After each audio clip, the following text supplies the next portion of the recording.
ക്രിസ്തുവിന്റെ ഏറ്റവും അതുല്യ നാമത്തിൽ ആഗതരായിരിക്കുന്ന ഏവർക്കും കർത്താവായ യേശു ക്രിസ്തുവിൽ എൻ്റെ സ്നേഹവന്ദനങ്ങളെ ഞാൻ ആദ്യമായി അറിയിക്കുകയാണ്. ഇവിടെ മുമ്പ് പറഞ്ഞതുപോലെ ജനുവരി 18-ാം തീയതി KNM മൗലവി ജനാബ് MM അക്ബർ യേശു ക്രിസ്തുവിന്റെ മാർഗം മുഹമ്മദിന്റെയും എന്ന് പറഞ്ഞ് നടത്തിയ പ്രോഗ്രാമിന് മറുപടിയായിട്ടാണ് ഞങ്ങൾ ഇപ്പോൾ ചെയ്യുവാനായിട്ട് പോകുന്നത്. ഇങ്ങനെ ഒരു മറുപടി പ്രസംഗമല്ല ഞങ്ങൾക്ക് താല്പര്യം. ഇങ്ങനെ ഒരു മറുപടി പ്രസംഗമല്ല ഞങ്ങൾക്ക് താല്പര്യം. ഞങ്ങൾക്ക് താല്പര്യം ഈ ജനാബ് MM അക്ബർ മൗലവിയുമായി ഉള്ള നേരിട്ടുള്ളൊരു സംവാദമാണ്. ഈ സംവാദത്തിന് വേണ്ടി പല തവണ പല ആവർത്തി ഞങ്ങൾ പരിശ്രമിക്കുകയുണ്ടായി. അപ്പോഴെല്ലാം കരാറിന്റെ വക്കിലോളം എത്തിയിട്ടും അതിൽ നിന്നെല്ലാം എന്തെങ്കിലും ഒഴിവൊഴികൾ പറഞ്ഞു മാറുക മാത്രമാണ് അദ്ദേഹം ചെയ്തത്. അതുകൊണ്ട് തിരുവനന്തപുരത്ത് ഞങ്ങൾ പറഞ്ഞത് ഇവിടെയും ഞങ്ങൾ പറയുകയാണ്, ശ്രീ ജനാബ് MM അക്ബർ മൗലവിയെ സംവാദത്തിന് കൊണ്ടുവരുവാനായിട്ട് ആർക്കെങ്കിലും കഴിയുമെങ്കിൽ, രണ്ടു വശത്തും ഉള്ള വിഷയങ്ങളിൽ സംവാദത്തിന് കൊണ്ടുവരുവാനായി ആർക്കെങ്കിലും കഴിയുമെങ്കിൽ അവർക്ക് 1 ലക്ഷം രൂപ പാരിതോഷികമായിട്ട് ഞങ്ങൾ നൽകും. ശ്രീ ജനാബ് MM അക്ബർ മൗലവിക്ക് അതൊരു വലിയ തുകയല്ല എന്ന് ഞങ്ങൾക്കറിയാം. എന്നാൽ ഞങ്ങൾ ഞങ്ങളുടെ കഴിവിന് പോലെ നൽകുകയാണ്. ഞങ്ങളുടെ കഴിവിലും അധികമായിട്ട് ഞങ്ങൾ നൽകുകയാണ്. ശ്രീ ജനാബ് MM അക്ബർ മൗലവി സംവാദത്തിന് വരാതിരിക്കുന്നത് കൊണ്ടാണ് മറുപടി പ്രസംഗങ്ങൾ പറയുവാനായിട്ട് ഞങ്ങൾ നിർബന്ധിതരാകുന്നത്. ഇന്ന് അദ്ദേഹം ജനുവരി 18-ാം തീയതി മറൈൻ ഡ്രൈവിൽ വെച്ച് നടത്തിയ പ്രോഗ്രാം തിരുവല്ലായിൽ വെച്ച് നടത്തിയ പ്രോഗ്രാം പോലെയും തിരുവനന്തപുരത്ത് വെച്ച് നടത്തിയ പ്രോഗ്രാം പോലെയും മാത്രമേ ഉള്ളൂ. ശ്രീ ജനാബ് MM അക്ബർ മൗലവിയുടെ ഈ കൊച്ചി ജനുവരി 18-ാം തീയതി നടത്തിയ പ്രോഗ്രാമിന്റെ സീഡ് നിങ്ങൾ കാണുകയാണെങ്കിൽ തിരുവല്ലായിൽ നടത്തിയ പ്രോഗ്രാമിന് പറഞ്ഞ കാര്യങ്ങളൊക്കെ തന്നെയാണ് അദ്ദേഹം ഇവിടെയും പറഞ്ഞത്. തിരുവല്ലായിലും ഞങ്ങൾ അദ്ദേഹത്തിന് മറുപടി കൊടുത്തിരുന്നു. അതിനു മുമ്പ് അദ്ദേഹം തിരുവനന്തപുരത്ത് നടത്തിയ പ്രോഗ്രാമിനും ഇതേ കാര്യങ്ങളാണ് പറയുന്നത്. വിഷയത്തിന്റെ തലക്കെട്ട് മാറുന്നതല്ലാതെ അദ്ദേഹം പറയുന്നതൊന്നും മാറുന്നില്ല. ഇപ്രകാരമാണെങ്കിൽ ഞങ്ങൾ തന്നെ ആലോചിക്കുകയുണ്ടായി, എന്തിനാണ് ഇദ്ദേഹം ആവർത്തിച്ച് പറയുന്നതിന് ഞങ്ങൾ ആവർത്തിച്ച് മറുപടി പറയുന്നത്? നിങ്ങൾക്ക് സംശയമുണ്ടെങ്കിൽ ഞങ്ങളുടെ സീഡിയും ഇദ്ദേഹത്തിന്റെ ഇപ്പോഴത്തെ സീഡിയും, ഞങ്ങളുടെ തിരുവല്ലയിലെ സീഡിയും തിരുവനന്തപുരത്തെ സീഡിയും ഇദ്ദേഹത്തിന്റെ ഇപ്പോഴത്തെ സീഡിയും എടുത്തു വെച്ച് നോക്കിക്കഴിഞ്ഞാൽ 95% ചോദ്യങ്ങൾക്കും ഇതിനു മുമ്പ് തന്നെ ഞങ്ങൾ മറുപടി പറഞ്ഞു കഴിഞ്ഞതാണ്. അതുകൊണ്ട് ഇന്ന് ഞങ്ങൾ ആഗ്രഹിക്കുന്നത് അദ്ദേഹത്തിന്റെ പോയിന്റുകൾ എടുത്തതിന് ശേഷം മറുപടി പറയുകയും ഇദ്ദേഹത്തിന് ഇപ്രകാരമുള്ള ഒരു ചോദ്യം ചോദിക്കാൻ പോലും യാതൊരു അടിസ്ഥാനവും ഇല്ല എന്നും കൂടെ തെളിയിക്കുവാനായിട്ടാണ് ഞങ്ങൾ താല്പര്യപ്പെടുന്നത്. ആദ്യമായി അദ്ദേഹത്തിന്റെ ചോദ്യങ്ങളിൽ ഞങ്ങൾ ക്രമപ്പെടുത്തിയിരിക്കുന്നത് ഇപ്രകാരമാണ്: വിശുദ്ധ ബൈബിൾ, വിശുദ്ധ തിരുവെഴുത്ത് തിരുത്തപ്പെട്ടുവോ? തിരുത്തപ്പെട്ട ഗ്രന്ഥം ഏത്? വിശുദ്ധ ബൈബിളോ ഖുറാനോ? അദ്ദേഹത്തിന്റെ കൂടെ ഉണ്ടായിരുന്ന സുബൈർ പീഡിക്കലും പറയുന്നത് വിശുദ്ധ ബൈബിൾ തിരുത്തപ്പെട്ടിരിക്കുകയാണ്, അതിൽ കൈകടത്തലുകൾ നടന്നിരിക്കുകയാണ്. അതിലെ മർക്കോസിന്റെ സുവിശേഷം 16-ാം അധ്യായം 9 മുതൽ 20 വരെയുള്ള വാക്യങ്ങൾ ഇന്ന് ചില വേദപുസ്തകങ്ങളിൽ ബ്രാക്കറ്റിലാണ് കൊടുത്തിരിക്കുന്നത്. അത് പിന്നീട് വന്നതാണ് എന്നിതാദി ചോദ്യങ്ങൾ അദ്ദേഹം അന്ന് അവിടെ ഉയർത്തുകയുണ്ടായി. ആദ്യമായി അതിനുള്ള മറുപടി പറഞ്ഞ ശേഷം ഏത് ഗ്രന്ഥമാണ് തിരുത്തപ്പെട്ടിരിക്കുന്നത് എന്ന് തെളിവുകളോടുകൂടി ഞങ്ങൾ ഇവിടെ തെളിയിക്കും. ഖുറാൻ, ഇന്ന് നിലവിലുള്ള ഖുറാൻ സംരക്ഷിക്കപ്പെട്ടിട്ടില്ല എന്നുള്ളത് മുസ്ലിം പണ്ഡിതന്മാർ പരസ്യമായി സമ്മതിച്ച കാര്യങ്ങൾ കൂടെ ഞങ്ങൾ ഇവിടെ കാണിക്കും. ഇന്ന് ലഭ്യമായിരിക്കുന്ന ഖുറാൻ, അതിൽ തെറ്റുകൾ ഉണ്ട് എന്ന് മുസ്ലിം ഇന്ന് ജീവിച്ചിരിക്കുന്ന, ഇന്ത്യയിൽ ജീവിച്ചിരിക്കുന്ന മുസ്ലിം പണ്ഡിതന്മാർ പരസ്യമായിട്ട് സമ്മതിച്ചിട്ടുള്ളതും ഞങ്ങൾ കാണിക്കും. ആദ്യമേ അവരുടെ ആ ക്ലിപ്പ് ഒന്ന് കാണാം. ക്ലിപ്പ് 3. ചോദ്യം വളരെ പ്രസക്തമാണ്. എൻ്റെ വിഷയാവതരണത്തിൽ ബൈബിളിൽ നിന്ന് പല വചനങ്ങളും എടുത്തു മാറ്റപ്പെട്ടു എന്നും പലതും കൂട്ടിച്ചേർക്കപ്പെട്ടിട്ടുണ്ട് എന്നുമുള്ള പരാമർശമുണ്ടായി. എന്നാൽ വിശുദ്ധ ഖുർആന്റെ അവസ്ഥ എന്താണ്? പലപ്പോഴും പല വചനങ്ങളും നഷ്ടപ്പെട്ടു എന്നും പലതും കത്തിച്ചു കളഞ്ഞിട്ടുണ്ട് എന്നെല്ലാം പറയുന്നു. ആദ്യമായി ഇറങ്ങിയ സൂറ അലക്കിലെ വരികൾ 96-ലാണ് ചേർത്തിയിട്ടുള്ളത് എന്നും എന്തുകൊണ്ട് അത് ആദ്യത്തെ അധ്യായത്തിലില്ല എന്നൊക്കെയാണ് സഹോദരന്റെ ചോദ്യം. ഒന്നാമത്, ഞാൻ വെറുതെ വിഷയാവതരണത്തിൽ വെറുതെ പറഞ്ഞു പോയതല്ല, കേവലം ഒരു ആരോപണമല്ല പറഞ്ഞത്. തീർച്ചയായും ഇവിടെ നേരത്തെ വിശദീകരിച്ചു. ഈസ അലൈഹിസ്സലാത്തു വസ്സലാം, ഇസ്രായേൽ തറവാട്ടിലേക്ക് കടന്നു വന്ന ഈസ മസീഹ് തന്റെ ജനതയോട് സംസാരിച്ചത് അരാമിക് ഭാഷയിലാണ്. അദ്ദേഹത്തിന് അവതരിപ്പിക്കപ്പെട്ട ഗ്രന്ഥം ഇഞ്ചീലാണ് എന്ന് വിശുദ്ധ ഖുർആൻ പറയുന്നു. 5-ാം അധ്യായം മാഇദയിലെ 46-ാമത്തെ വചനം, വഅതൈനാഹു ഇൻജീല ഫീഹി ഹുദം വനൂർ. നാം അദ്ദേഹത്തിന് ഇഞ്ചീൽ നൽകി, അതിൽ ഹുദയും നൂറുമുണ്ട്, സന്മാർഗവും പ്രകാശവുമുണ്ട്. ഈസ അലൈഹിസ്സലാത്തു വസ്സലാമക്ക് ലഭിച്ച ഇഞ്ചീലുള്ള ഇന്ന് നമ്മുടെ കയ്യിലില്ല.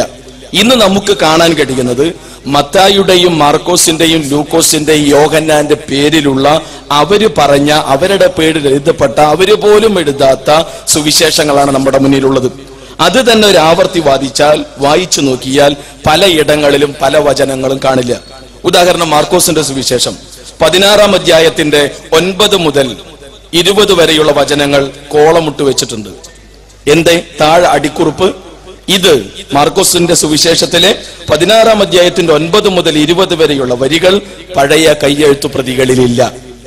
ഇനിയും നമ്മൾ നോക്കുന്നു യോഹന്നാന്റെ സുവിശേഷം 5-ാം അധ്യായത്തിന്റെ 3-ാമത്തെ വചനം കഴിഞ്ഞ് 5-ാമത്തെ വചനമാണ്. 4-ാമത്തെ വചനവുമില്ല. താഴെ കാണാം, ഇത് കയ്യെഴുത്ത് പ്രതികളിലില്ല. യോഹന്നാന്റെ സുവിശേഷം പിന്നെയും നമ്മൾ വായിക്കുമ്പോൾ 7-ാം അധ്യായത്തിന്റെ 53 മുതൽ അതേപോലെ തുടർന്ന് അങ്ങോട്ടുള്ള ചില വചനങ്ങൾ ഇതുപോലെ കോളമിട്ട് കാണുന്നു. താഴെ അടിക്കുറിപ്പ്, പഴയകാല കയ്യെഴുത്ത് പ്രതികളിൽ ഇതില്ല. 1 യോഹന്നാൻ 5:7 വചനം റിവേഴ്സ് സ്റ്റാൻഡേർഡ് വേർഷൻ പറയുന്നു, ഇത് പഴയകാല കയ്യെഴുത്ത് പ്രതികളിലില്ല, ഇത് പിന്നീട് കടത്തിക്കൂട്ടപ്പെട്ടതാണെന്ന്. KJV-യിലാകട്ടെ ഈ വചനമുണ്ട്. ബൈബിളിൽ മലയാള പുസ്തകത്തിൽ തന്നെ ഏറെക്കുറെ 1898 സനാഉല്ലാ മക്തി തങ്ങളുടെ ശക്തമായ ഇടപെടലിന്റെ ഭാഗം എന്നോണം ക്രൈസ്തവ മലയാളം ബൈബിളുകളിൽ നിന്ന് 1 യോഹന്നാൻ 5:7 വചനം, അഥവാ സ്വർഗത്തിൽ സാക്ഷ്യം വഹിക്കുന്നവർ മൂവരുണ്ടത് പിതാവും പുത്രൻ പരിശുദ്ധാത്മാവാണെന്നുള്ള വചനം അവർ എടുത്തു മാറ്റി. അത് മക്തി വിജയാഘോഷത്തിൽ നമുക്ക് വായിക്കാൻ കഴിയും. പിന്നീട് കുറെ കാലം ആ വചനം മലയാള ബൈബിളിൽ കാണാനില്ല. ഇപ്പൊ ഇതാ ചില മലയാളം ബൈബിളുകളിൽ അതേ വചനം പിന്നെയും കടന്നു വരുന്നു. ഇവിടെ വിഷയാവതരകൻ പറഞ്ഞിരിക്കുന്നത് ബൈബിളിലെ ചില ഭാഗങ്ങളിൽ ബ്രാക്കറ്റ് ഇട്ട് വെച്ചിരിക്കുകയാണ്. കാരണം പുരാതന കോപ്പികളിൽ ഇല്ല. ഈ പുരാതന കോപ്പികളിൽ ഇല്ല എന്ന് പറയുമ്പോൾ ക്രൈസ്തവർ അത് എന്ത് ചെയ്തിരിക്കുന്നു, അതിന്റെ അർത്ഥം എന്ത്, യഥാർത്ഥത്തിൽ അത് അവിടെ ഉണ്ടോ എന്നുള്ളതാണ് ഞാൻ പരിശോധിക്കുവാനായിട്ട് പോകുന്നത്. ആ പോകുന്നതിന് മുമ്പ് ആമുഖമായിട്ട് 2-3 കാര്യങ്ങൾ പറഞ്ഞുകൊള്ളട്ടെ. വിശുദ്ധ ബൈബിളിൽ ഒരു ഉപദേശമോ വിശുദ്ധ ബൈബിളിൽ ഒരു പ്രാക്ടീസോ വിശുദ്ധ ബൈബിളിനെ പറ്റിയോ എന്തെങ്കിലും പഠിപ്പിക്കുമ്പോൾ 1-2 വാക്യങ്ങളുടെ അടിസ്ഥാനത്തിലല്ല ഒരു ഉപദേശവും ഒരു കാര്യവും നിശ്ചയിക്കുന്നത്. ബൈബിളിന്റെ ക്രമം അതല്ല. ബൈബിളിന്റെ വാക്യങ്ങളുടെ അടിസ്ഥാനത്തിലുള്ള ന്യായവാദങ്ങളിലാണ് അത് നിശ്ചയിക്കുന്നത്. ബൈബിളിന്റെ അടിസ്ഥാനത്തിലുള്ള ന്യായവാദങ്ങളിലാണ് അത് നിശ്ചയിക്കുന്നത്. ഇത് നമ്മൾ പ്രത്യേകം മനസ്സിലാക്കിയിരിക്കണം. ബൈബിളിന്റെ സംരക്ഷണവും ബൈബിളിന്റെ ഉപദേശവും ബൈബിളിന്റെ കാനോണിസിറ്റിയും എല്ലാം അങ്ങനെ തന്നെയാണ്. അല്ലാതെ ഒരു ലിസ്റ്റ് വന്നിട്ട് ഇതാണ് ഇതിലെ പുസ്തകങ്ങൾ എന്നല്ല പറയുന്നത്. അതുപോലെ തന്നെയാണ് ബൈബിളിന്റെ സംരക്ഷണം. ബൈബിളിന്റെ സംരക്ഷണവും ഒരു കോപ്പിയിലല്ല, അനേകായിരം കോപ്പികൾ ചേർത്ത് വെച്ച് പഠിക്കുമ്പോഴാണ് വിശുദ്ധ ബൈബിൾ 100% സംരക്ഷിക്കപ്പെട്ടിരിക്കുന്നു എന്ന് പറയുന്നത്. 1-2 കോപ്പികൾ എടുത്തു വെച്ചിട്ട് ഇതിലില്ല എന്ന് പറഞ്ഞല്ല നമ്മൾ സംരക്ഷണം സ്ഥാപിക്കുന്നത്. എല്ലാ കോപ്പികളും എടുത്തു വെച്ച ശേഷം അത് പരിശോധിച്ച് അതിൽ നിന്ന് കണ്ടെത്തുന്ന ന്യായവാദങ്ങളുടെ അടിസ്ഥാനത്തിലാണ്. അങ്ങനെയെങ്കിൽ നമുക്ക് പ്രാരംഭമായിട്ട് മാർക്കോസിന്റെ സുവിശേഷം 16-ാം അധ്യായം അതിന്റെ 9 മുതൽ 20 വരെ ഉള്ള വാക്യങ്ങളെ പറ്റി ആദ്യമായിട്ടൊന്ന് ചിന്തിക്കാം. സ്ലൈഡ് ഇടുന്നു. രണ്ടാമത്തെ സ്ലൈഡ്, അത് ഫുൾ സ്ക്രീൻ ആക്കണം.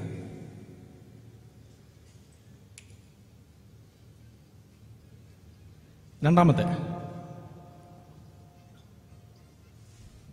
മർക്കോസിന്റെ സുവിശേഷത്തിന് പല ഭാഷകളിലായി, ഗ്രീക്കിലും സിറിയക്കിലും ലാറ്റിനിലും കോപ്റ്റിക്കിലുമായി ഏതാണ്ട് 10,000-ഓളം കോപ്പികളുണ്ട്. അത് നമ്മൾ ആദ്യമേ മനസ്സിലാക്കണം. 10,000-ഓളം കോപ്പികൾ ഗ്രീക്കിൽ മാത്രമല്ല, ഗ്രീക്കിലും ലാറ്റിനിലും കോപ്റ്റിക്കിലും സിറിയക്ക് ഭാഷയിലുമായിട്ട് 10,000-ഓളം കോപ്പികൾ നമ്മുടെ കൈവശമുണ്ട്. ഈ 10,000-ഓളം കോപ്പികളിൽ എത്ര കോപ്പികളിലാണ് മർക്കോസിന്റെ സുവിശേഷം അവസാനത്തേതില്ലാത്തത്? 5 കോപ്പികളിൽ ഇതില്ല.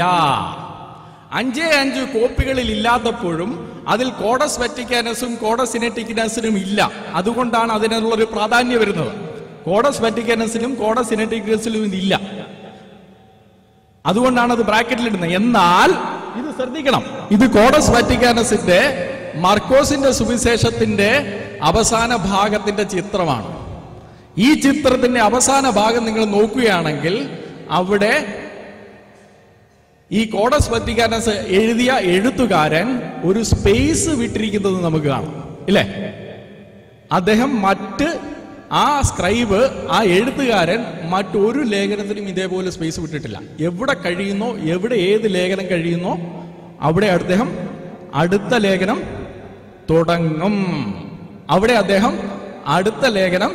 തുടങ്ങും. ഏറ്റവും പുരാതനമായ ഇതിലുള്ളതാണ്. അതേപോലെ തന്നെ കോഡസ് വറ്റിക്കാനസിൽ മാത്രമല്ല, കോഡസ് സിനറ്റിക്കലസിലും ഇതേപോലെയുള്ളൊരു സ്പേസ് വിട്ടിട്ടുണ്ട്. എന്ന് പറഞ്ഞാൽ ആ എഴുതിയ എഴുത്തുകാരൻ എന്തോ കാരണവശാൽ അപ്പോൾ അത് എഴുതിയില്ല എന്നുള്ളതാണ് അതിന്റെ ന്യായം. എന്നാൽ 10,000 കോപ്പികളിൽ 5 കോപ്പികളിൽ ഇല്ലാത്തപ്പം പോലും ക്രൈസ്തവനോട് ബ്രാക്കറ്റ് ഇട്ടിട്ട് എഴുതും. എന്തെഴുതും? ചില പുരാതന കോപ്പികളിൽ ഇത് ഇല്ല. ഇല്ലാത്ത കോപ്പിയുടെ ചിത്രമാണ് കണ്ടത്. ഇല്ലാത്ത കോപ്പിയുടെ ചിത്രമാണ്. ന്യായമായിട്ട് ആലോചിച്ചു കഴിഞ്ഞാൽ ഇതിവിടെ വരേണ്ടതാണോ? ഇതിവിടെ വരേണ്ടതാണ്. എങ്കിലും ക്രൈസ്തവരുടെ വിശ്വസ്തതയുടെ ഭാഗമാണ് ബ്രാക്കറ്റ് ഇടുന്നത്. നിങ്ങൾ പ്രത്യേകം ആലോചിച്ച് വെച്ചോണം. ഖുറാനെ പറ്റി ചിന്തിക്കുമ്പോൾ ഈ വിശ്വസ്തത ഇവർക്ക് എവിടെയെങ്കിലും ഉണ്ടോ എന്ന് നമുക്കപ്പം പരിശോധിക്കാം. ഖുറാനെ പറ്റി പറയുമ്പോൾ ഇവർക്ക് ഈ വിശ്വസ്തത അടുത്തുകൂടെങ്കിലും പോയിട്ടുണ്ടോ എന്ന് നമുക്കപ്പം ചിന്തിക്കാം. 10,000 കോപ്പിയിൽ 5 കോപ്പിയിൽ ഇല്ലെങ്കിൽ ക്രൈസ്തവൻ അതിടും. അതില്ലാത്തത് കൊണ്ടല്ല. മാനുസ്ക്രിപ്റ്റിന്റെ കാര്യത്തിൽ മാത്രം പറഞ്ഞാൽ മാനുസ്ക്രിപ്റ്റിൽ ഇല്ല എന്ന് നിങ്ങൾ പറയും, പക്ഷെ ഇല്ല എന്നല്ല വിശ്വസിക്കുന്നത്. അതവിടെ ഉണ്ട്. അത് ഞങ്ങളുടെ വിശ്വസ്തതയുടെ ഭാഗമായിട്ടിടുന്നതാണ്. എന്നാൽ അത് മാത്രമല്ല പ്രിയ സ്നേഹിതരെ, കോഡസ് വറ്റിക്കാനസിനെക്കാളും കോഡസ് സിനറ്റിക്കനസിനെക്കാട്ടും പുരാതനമായിട്ടുള്ളതാണ് സഭാപിതാവായ ഐറേനിയസിന്റെ എഴുത്തുകൾ. സഭാപിതാവായ ഐറേനിയസ് മത്തായിയുടെ സുവിശേഷവും മർക്കോസിന്റെ സുവിശേഷവും ലൂക്കോസിന്റെ സുവിശേഷവും യോഹന്നാന്റെ സുവിശേഷവും സംഗ്രഹിച്ച് അദ്ദേഹം പറഞ്ഞിട്ടുണ്ട്. അദ്ദേഹം ഇപ്രകാരമാണ് പറയുന്നത്. എഗെയിൻസ്റ്റ് ഹെററ്റിക്സ് എന്ന അദ്ദേഹത്തിന്റെ പുസ്തകത്തിലാണ് അതുള്ളത്. അതിൽ അദ്ദേഹം പറയുന്നുണ്ട്, മർക്കോസ് ഇങ്ങനെ പറഞ്ഞതിന് ശേഷം അദ്ദേഹം ഇങ്ങനെ പറയുന്നില്ലയോ, ഇങ്ങനെ പറഞ്ഞതിന് ശേഷം എന്ന് പറഞ്ഞാൽ അദ്ദേഹം ഇത് എഴുതാൻ വേണ്ടി പറഞ്ഞതല്ല, ന്യായവാദത്തിന് വേണ്ടി പറഞ്ഞതാ. ആ പറഞ്ഞ AD 180 ജീവിച്ചിരുന്ന സഭാപിതാവായ ഐറേനിയോസ് ഈ മർക്കോസിന്റെ സുവിശേഷം 16-ാം അധ്യായം 19-ാം വാക്യം ഉദ്ധരിച്ചിട്ടുണ്ട്. കോഡസ് വറ്റിക്കാനസ് വരുന്നത് AD 300. ന്യായമായിട്ടൊന്ന് ആലോചിച്ച്, ഇത് സംരക്ഷിക്കപ്പെട്ടതാണോ? സംരക്ഷിക്കപ്പെട്ടതാണെങ്കിൽ കൂടെ ചില പുരാതന കോപ്പികളിൽ കാണാത്തപ്പം ഞങ്ങൾ അത് ഇടുന്നത് അതിൽ ഞങ്ങൾക്ക് സംശയം ഉണ്ടായിട്ടില്ല, ഞങ്ങളുടെ വിശ്വസ്തതയുടെ ഭാഗമാണ്. ചില കോപ്പികളിൽ ഇല്ലെങ്കിൽ ഞങ്ങൾ അതിടും, അത് ഞങ്ങളുടെ വിശ്വസ്തതയുടെ ഭാഗമാണ്. യോഹന്നാന്റെ സുവിശേഷം 8-ാം അധ്യായത്തിലെ 7 മുതൽ 53 മുതൽ 8 വരെയുള്ള 11 വരെയുള്ള വാക്യങ്ങളുടെ ചരിത്രവും ഏതാണ്ട് ഇതുപോലെയാണ്. എന്നാൽ അതിൽ ചില അധികം പുരാതന കോപ്പികളിൽ ആ ഭാഗം കാണുന്നില്ല. എന്ന് പറയുമ്പോൾ തന്നെ നമ്മൾ ഒരു കാര്യം ഓർത്തിരിക്കണം.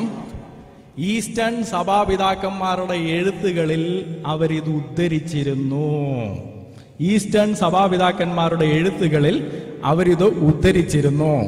രണ്ടാമത് യോഹനാന്റെ ശിഷ്യനായ പാപ്പിയസ് എന്ന് പറയുന്നത് യോഹനാന്റെ ശിഷ്യനാണ്. യോഹനാന്റെ ശിഷ്യനായ പാപ്പിയസ് അദ്ദേഹത്തിന്റെ എഴുത്തിലും ഇതേ സംഭവം ആവർത്തിച്ചിരുന്നു. അപ്പോൾ അത് അവിടെ ഉള്ളതാണോ ഇല്ലാത്തതാണോ? യോഹനാൻ പറഞ്ഞു കൊടുത്തതാണോ അല്ലയോ? അത് യോഹനാൻ പറഞ്ഞു കൊടുത്ത സംഭവം തന്നെയാണ്. പല പണ്ഡിതന്മാരും അവിടെ ചർച്ച ചെയ്യുമ്പോൾ അവർ ചർച്ച ചെയ്യുന്നത് ഇത് എവിടെയാണ് വരേണ്ടതെന്ന് മാത്രമാണ്. ഇതെവിടെയാണ് വരേണ്ടത്? അത് ഇതിന്റെ കഴിഞ്ഞ് സെപ്പറേറ്റ് ആയിട്ടാണോ വരേണ്ടത്, അതോ അതിന്റെ ഈ കറക്റ്റ് ഭാഗത്താണോ വരേണ്ടതെന്നാണ് പല പണ്ഡിതന്മാരും ചർച്ച ചെയ്യുന്നത്. ചില പണ്ഡിതന്മാരും മാനുസ്ക്രിപ്റ്റിന്റെ അടിസ്ഥാനത്തിൽ മാത്രം പോയിട്ട് ഇതൊരു സെപ്പറേറ്റ് ആണെന്നും പറയാറുണ്ട്. എങ്കിലും ഇതും ക്രൈസ്തവരുടെ വിശ്വസ്തതയുടെ ഭാഗമാണ്. കാരണം നമ്മൾ മാനുസ്ക്രിപ്റ്റിന്റെ അടിസ്ഥാനത്തിൽ മാത്രമല്ല, സഭാപിതാക്കന്മാർ അന്ന് ബൈബിൾ ഉദ്ധരിക്കുമ്പോൾ അത് നമ്മൾ തെളിവായിട്ട് സ്വീകരിക്കേണ്ടതാണ്. കാരണം അവർ വായിക്കുന്ന പുസ്തകത്തിൽ നിന്നല്ലേ അവർ എഴുതുന്ന. അവർ ഉദ്ധരിക്കുന്ന കൂട്ടത്തിൽ അവർ പലപ്പോഴും ഈസ്റ്റേൺ സഭാപിതാക്കന്മാര് അത് ഉദ്ധരിച്ചിട്ടുണ്ട്. ഇനി അതിന്റെ ആന്തരിക തെളിവുകൾ, ഞാൻ അതിന്റെ ബാഹ്യമായ തെളിവുകൾ പറഞ്ഞു. മാനുസ്ക്രിപ്റ്റും സഭാപിതാക്കന്മാരുടെ എഴുത്തും യോഹനാൻ അപ്പോസ്തലന്റെ സ്വന്തം ശിഷ്യനായ പാപ്പിയസിന്റെ സാക്ഷ്യവും ഞാൻ പറഞ്ഞു എന്ന് മാത്രമല്ല, ആന്തരികമായിട്ട് നമ്മളൊന്ന് വായിച്ചു നോക്കിക്കഴിഞ്ഞാൽ എൻ്റെ അഭിപ്രായത്തിൽ അത് അതേ ഭാഗത്ത് തന്നെ ഉണ്ടാകേണ്ടതാണ്. ഞാനതൊന്ന് വായിക്കാം. 53 മുതലാണ് നമുക്ക് ഈ സംശയമുള്ളതെന്ന് ഇവർ പറയുന്ന ബ്രാക്കറ്റിടുന്ന ഭാഗം. 7:52 അവർ അവനോട്, നീയും ഗലീലക്കാരനോ? പരിശോധിച്ച് നോക്കുക, ഗലീലയിൽ നിന്നൊരു പ്രവാചകൻ എഴുന്നേൽക്കുന്നില്ലല്ലോ എന്ന് ഉത്തരം പറഞ്ഞു. ഇത് പരീശന്മാര് തമ്മിൽ നടക്കുന്ന സംസാരമാണ്. അവരും നിക്കോദിമോസുമായിട്ട് നടക്കുന്ന സംസാരമാണ്. ആ സംസാരത്തിൽ യേശു ഉണ്ടോ? ആ സംസാര സംഭവത്തില് യേശു ഇല്ല. നേരെ തൊട്ടടുത്ത് 8:12 പോയി നോക്കി. 8:12 ഇതില്ല എന്ന് പറയുമ്പോൾ 8:12 പോയി നോക്കി.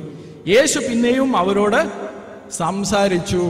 യേശു 7:52 ഉണ്ടായിരുന്നോ? ഇല്ലായിരുന്നു. യേശു പിന്നെയും സംസാരിച്ചു എന്ന് പറയുമ്പോൾ യേശുവും പരീശന്മാരും ഇതിന്റെ ഇടയ്ക്ക് എപ്പോഴോ സംസാരിച്ചു. അതെപ്പോഴാ? അത് 7:53 മുതൽ 8:11 വരെയുള്ള ഭാഗങ്ങളിലാണ് അവർ സംസാരിച്ചത്. അത് കഴിഞ്ഞിട്ട് 8:12 പിന്നെയും പറയുന്നു യേശു അവരോട് സംസാരിച്ചു. എന്നാൽ മാനുസ്ക്രിപ്റ്റ് പഠിക്കുന്നവർ അവർ വിശ്വസ്തരായിരിക്കുന്നത് കൊണ്ട്, ഇതുകൊണ്ടാണ് നമുക്ക് അവരെ വിശ്വസിക്കാവുന്നത്. ഏതെങ്കിലും ചില മാനുസ്ക്രിപ്റ്റിൽ ഇല്ലെങ്കിൽ അവരത് സത്യമായിട്ട് സാക്ഷ്യം പറയും. സത്യമായിട്ട് അവരതിന് സാക്ഷ്യം പറയും. അവരൊന്നും മറച്ചു വെക്കത്തില്ല. 1 യോഹന്നാൻ 5:7 ഇവർ ഈ പറയുന്നത് മലയാളം ബൈബിളിലില്ല, ഇന്ന് അധിക പുസ്തകങ്ങളിലുമില്ല. കാരണം അതൊരു പിന്നീട് നമുക്ക് തെളിഞ്ഞത് അതൊരു സ്ക്രൈബ് എഴുതി വെച്ച കമന്ററി ആണെന്ന് മനസ്സിലാക്കി കഴിഞ്ഞപ്പോൾ നമ്മളത് മാറ്റുകയും ചെയ്തു. ഇവിടെ നമ്മൾ വിശ്വസിക്കേണ്ടതായ കാര്യം KJV ഫോളോ ചെയ്യുന്ന ഒരു മെത്തേഡുണ്ട്. ആ മെത്തേഡ് അനുസരിച്ച് അതവിടെ ഉണ്ട്. എന്നാൽ ഭൂരിപക്ഷം മാനുസ്ക്രിപ്റ്റ് പഠിക്കുമ്പോൾ നമ്മൾ പല രീതിയിലാണ് മാനുസ്ക്രിപ്റ്റ് പഠിക്കുന്നത്. മജോറിറ്റി മാനുസ്ക്രിപ്റ്റ് എടുക്കും. എല്ലാ മാനുസ്ക്രിപ്റ്റൂടെ കൂട്ടിവെച്ചിട്ട് ഭൂരിപക്ഷത്തിൽ വരുന്ന മാനുസ്ക്രിപ്റ്റ് എടുക്കുന്നവരുണ്ട്. അത് തന്നെയല്ല, വെസ്റ്റേൺ മാനുസ്ക്രിപ്റ്റ് മാത്രം എടുക്കുന്നവരുണ്ട്, ഈസ്റ്റേൺ മാനുസ്ക്രിപ്റ്റ് മാത്രം എടുക്കുന്നവരുണ്ട്. അങ്ങനെ പല രീതികളുണ്ട്. KJV എടുക്കുന്നത് ആ വെസ്റ്റേൺ മാനുസ്ക്രിപ്റ്റിന്റെ ഒരു ചരിത്രം മാത്രമാണ്, എല്ലാ മാനുസ്ക്രിപ്റ്റൂടെ കൂട്ടിവെച്ചിട്ടല്ല. അതുകൊണ്ടാണ് KJV അത് എടുത്തിരിക്കുന്നത്. എന്നാൽ മജോറിറ്റി മാനുസ്ക്രിപ്റ്റ് എടുക്കുന്നവരും ക്രിട്ടിക്കലായിട്ട് എടുക്കുന്നവരും അതവിടെ കാണുന്നില്ല എന്നാണ് പറയുന്നത്. ഇത് ഇത്രയും നിങ്ങൾ ഓർത്തിരിക്കേണ്ടതാണ്. കാരണം ഇത് ക്രൈസ്തവ മാനുസ്ക്രിപ്റ്റ് പഠിക്കുന്നവരുടെ വിശ്വസ്തതയാണ്. ബാർട്ട് ഹെർമൻ എന്ന അവിശ്വാസി, അദ്ദേഹം ക്രൈസ്തവനല്ല, അദ്ദേഹം അഗ്നോസ്റ്റിക് ആണ്, അല്ലെങ്കിൽ നിരീശ്വരവാദിയാണെന്നും പറയാം. അദ്ദേഹം ഈ മാനുസ്ക്രിപ്റ്റിന്റെ ലോക പണ്ഡിതന്മാരിൽ ഒരു ഏറ്റവും വലിയ ആളാണ് ഈ ബാർട്ട് ഹെർമൻ പറയുന്നത്, ഈ മാനുസ്ക്രിപ്റ്റുകളെല്ലാം പഠിച്ചിട്ട് അദ്ദേഹം പറയുന്നത് അദ്ദേഹത്തിന്റെ പോപ്പുലർ പുസ്തകങ്ങളിൽ അദ്ദേഹം എഴുതും ബൈബിള് വിശ്വസിക്കാനേ പറ്റുകയില്ല. പക്ഷെ പണ്ഡിതന്മാർക്ക് എഴുതുന്ന പുസ്തകത്തിൽ അദ്ദേഹം എഴുതും ബൈബിളിനെ പറ്റിയുള്ള പഠനങ്ങളെല്ലാം പൂർത്തിയായിരിക്കുകയാണ്. നമ്മളെ ഒറിജിനലിനോട് ഏതാണ്ട് 99.9% നമുക്ക് ലഭിച്ചിരിക്കുന്നു. ഇനി മാക്സിമം ഒരു കോമ അവിടെയും ഇവിടെയും ഉണ്ടോന്ന് മാത്രമേ നമുക്ക് സംശയമുള്ളൂ എന്ന് ആരാ പറയുന്നത്? മാനുസ്ക്രിപ്റ്റ് പഠിച്ച പണ്ഡിതനായ ബാർട്ട് ഹെർമൻ പണ്ഡിതന്മാർക്ക് എഴുതുന്ന ജേണൽ എഴുതുന്നതാണ്. അദ്ദേഹം അല്ലാതെ തിരിച്ച് പുസ്തകങ്ങൾ എഴുതി കാശുണ്ടാക്കാറുണ്ട്, അത് വേറെ കാര്യം. പക്ഷെ പണ്ഡിതന്മാർക്ക് എഴുതുമ്പോൾ അദ്ദേഹം പറഞ്ഞത് അതാണ്. എങ്കിലും ഇത് ക്രൈസ്തവരുടെ വിശ്വസ്തതയാണ്. ഇവിടെ മറ്റൊരു കാര്യം കൂടി ഓർത്തിരിക്കേണ്ടത്, ഈ മാനുസ്ക്രിപ്റ്റിൽ ഇവിടെ ഇത് ഇല്ല എന്ന് തന്നെ അങ്ങ് വരട്ടെ. ഈ പറഞ്ഞ ഭാഗങ്ങൾ നമുക്ക് ഇല്ല എന്ന് തന്നെ അങ്ങ് വെക്കാം. ഏതെങ്കിലും ഒരു ഉപദേശം ഇല്ല എന്നല്ല ഞാൻ പറയുന്നത്, ഉണ്ട് എന്നുള്ളതാണ് ഞാൻ വിശ്വസിക്കുന്നത്. മർക്കോസിന്റെ സുവിശേഷത്തിലും യോഹന്നാന്റെ സുവിശേഷത്തിലും പറഞ്ഞിരിക്കുന്നത് അവിടെ ഉണ്ട് എന്നാണ് ഞാൻ വിശ്വസിക്കുന്നത്. എന്നാൽ വാദത്തിന് വേണ്ടി ഞാനങ്ങ് സമ്മതിക്കുകയാണ് അതവിടെ ഇല്ല എന്ന് വാദത്തിന് വേണ്ടി സമ്മതിച്ചാൽ ഏതെങ്കിലും ഒരു ക്രൈസ്തവ ഉപദേശം അതുകൊണ്ട് ബാധിക്കുമോ? ഏതെങ്കിലും ഒരു ക്രൈസ്തവ ഉപദേശം, ഒരൊറ്റ ക്രൈസ്തവ ഉപദേശം പോലും ഈ പറഞ്ഞ ഭാഗങ്ങൾ കാരണം ബാധിക്കുകയില്ല. ഒരൊറ്റ ക്രൈസ്തവ ഉപദേശം പോലും ഈ പറഞ്ഞ ഭാഗങ്ങൾ കാരണം ബാധിക്കുകയില്ല. അത് നമ്മൾ പ്രത്യേകം ഓർത്തിരിക്കണം.